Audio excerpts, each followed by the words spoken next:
Professor, aqui, ó, parabéns aí, o seu espaço sempre ganha aí muita divulgação e, sobretudo, muito prestígio, né? E o pessoal manda correspondência, inclusive tem aqui uma de São Luís, no Maranhão, olha só, hein? Isso tudo é internet, né? Porque nós temos aí, nós temos os recortes também, cada um que comparece aqui também acaba potencializando isso. E lá o Luiz Augusto Magalhães, de São Luís, no Maranhão, professor Salésio, diz ele, sou estudante de Ciências Contábeis do 4º semestre e estou com dificuldades de entender a estrutura do balanço patrimonial.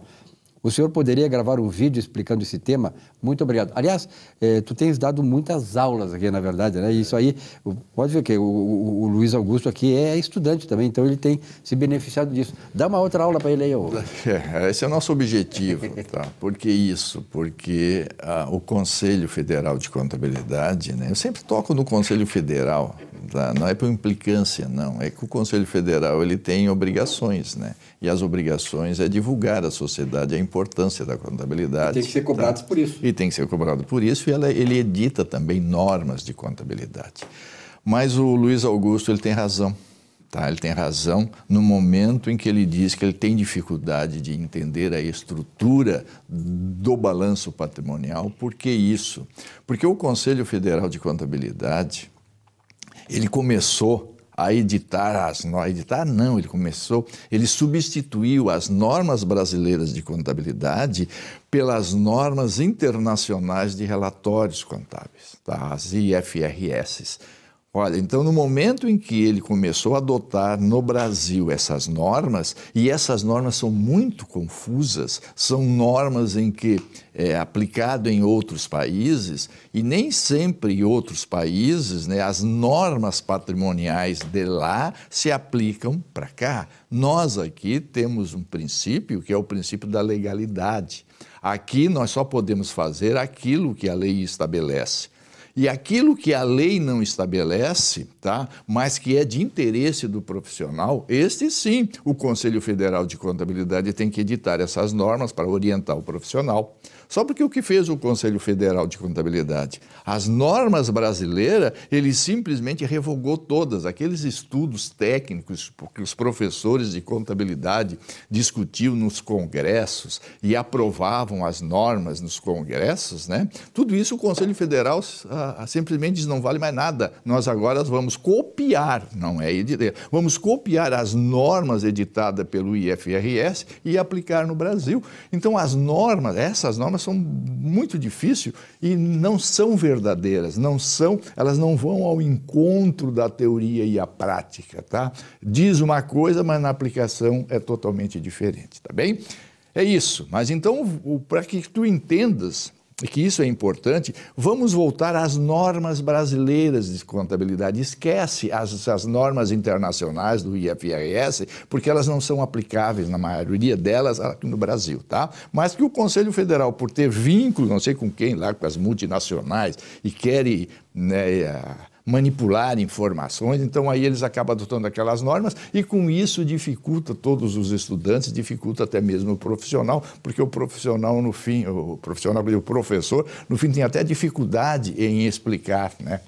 A não ser nós que somos da velha guarda e que nós pegamos as normas brasileiras de contabilidade e aplicamos aos alunos, eles acabam entendendo, tá bom? Mas vamos agora à sua pergunta, que é o que interessa, tá bem? Para que tu entendas, tá? Tu entendas, o balanço patrimonial, tá? Tu sabes que todo ato de gestão, tu transforma isso numa informação e essa informação vai para dois demonstrativos. É o demonstrativo patrimonial ou financeiro e o demonstrativo econômico, tá? Então, a tua pergunta é que tu tem dificuldade em o balanço patrimonial, tá bom? Então, um balanço patrimonial, segundo as normas brasileiras de contabilidade, é constituído, né, por bens, o patrimônio, ele é constituído por bens, direitos e obrigações, ok? Os bens e direitos formam o ativo e as obrigações formam o passivo, ok? Então, quando é que tu sabe que tu estás diante de um bem ou de um direito? A pergunta é muito simples. Aquilo que eu tenho, posso transformar em dinheiro? Aquilo que eu tenho, alguém tem interesse em adquirir? Entende? Então a pergunta é isso. Então, eu tenho um relógio. A pergunta, esse relógio eu posso vender? Se tu disser sim, então isso faz parte dos teus bens e direitos, é um ativo. Se tu disser não, eu não posso vender, ninguém quer, então já não é mais ativo. Então ativo é formado por bens e direitos, e para que este bem e para esse direito compor o teu ativo, ele tem que ser objeto de geração de fluxo de caixa, ou seja, posso vender.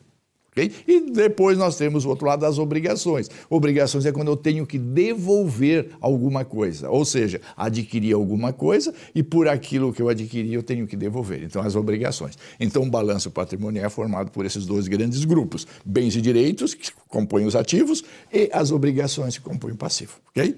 Muito bem. Os bens e direitos, tá? Tu divide ele em dois grupos, circulante e não circulante. Circulante significa os bens e direitos, né, que vão ser realizados ou consumidos até o exercício seguinte.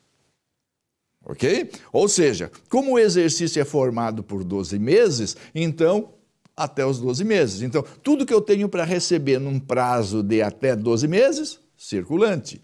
Tudo aquilo que eu vou consumir num prazo de até 12 meses, circulante. Tudo aquilo que eu vou consumir ou realizar num prazo superior ao exercício, aí é não circulante. Por que isso? Porque a informação, ela tem por objetivo informar terceiros e o próprio profissional ao fazer uma análise financeira. Então, a própria lei estabelece essa estrutura, tá bem? Então, veja. Então, lá no circulante, que é todos os ativos que vão ser realizados ou consumidos até o exercício seguinte, tu divide eles em três grandes grupos, três grupos compõem o circulante, que são as disponibilidades, direitos realizáveis e despesa de exercício seguinte. Porque tu, como contador, né, ao fazer uma análise financeira, tu tem que saber o quanto é que tu tens de ativos que estão à tua disposição. Ou seja, é tudo aquilo que se transforma em dinheiro sem precisar da vontade de terceiros. Tu mesmo é que faz essa transformação. São as aplicações financeiras, aquelas que não têm prazo de realização, ok? São aquelas que estão disponíveis, tá? São os bancos que tu tens lá e o próprio caixa. Então, tudo aquilo que tu transforma em dinheiro sem precisar de um terceiro é uma disponibilidade. Depois tu tens um outro grupo que se chama direitos realizáveis. Esses direitos realizáveis são aqueles bens que vão se realizar em até o exercício seguinte ou que vão ser consumidos até o exercício seguinte, ok?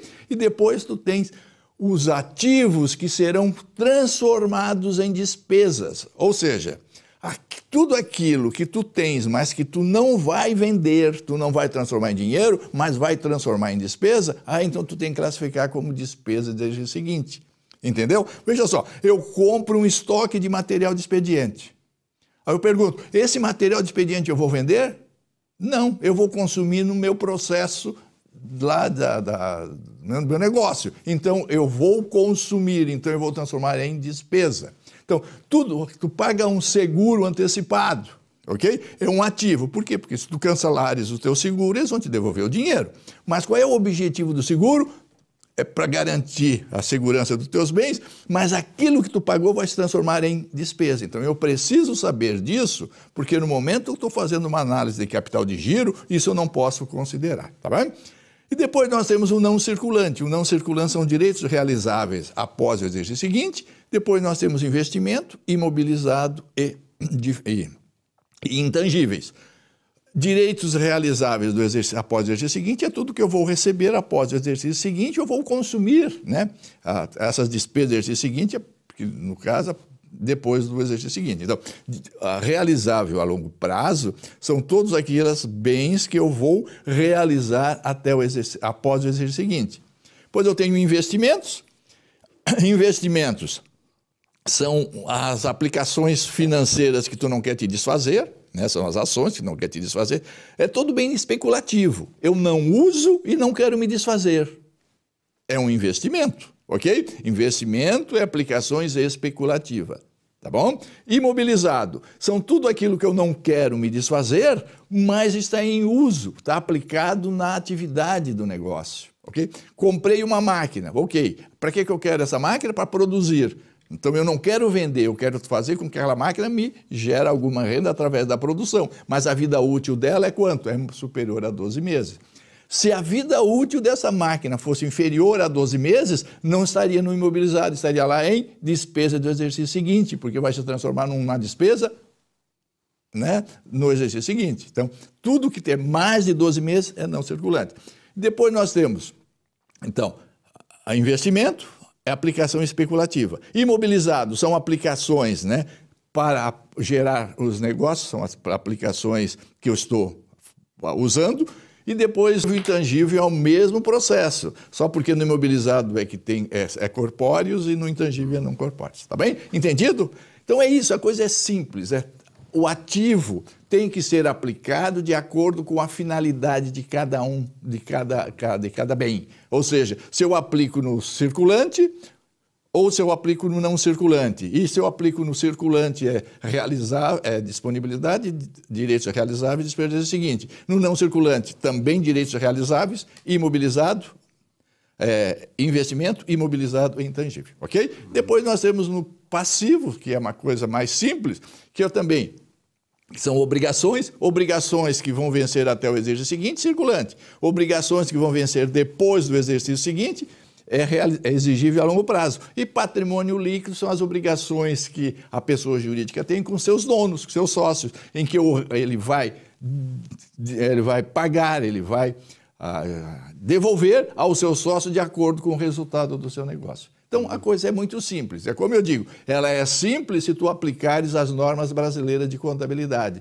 Se tu aplicares as normas internacionais de relatórios financeiros, é muito complexa porque elas não explicam com essa facilidade que a norma brasileira explicaria. E tudo isso, como eu digo, normas brasileiras é discutido e aprovado por professores brasileiros, ok? E não com aquelas estruturas todas internacionais, que o objetivo é especular para ter vantagens em detrimento de quem gera emprego e renda. Abraço, até a próxima. Até a próxima e continue caminhando as perguntas que, na medida do possível, responderemos.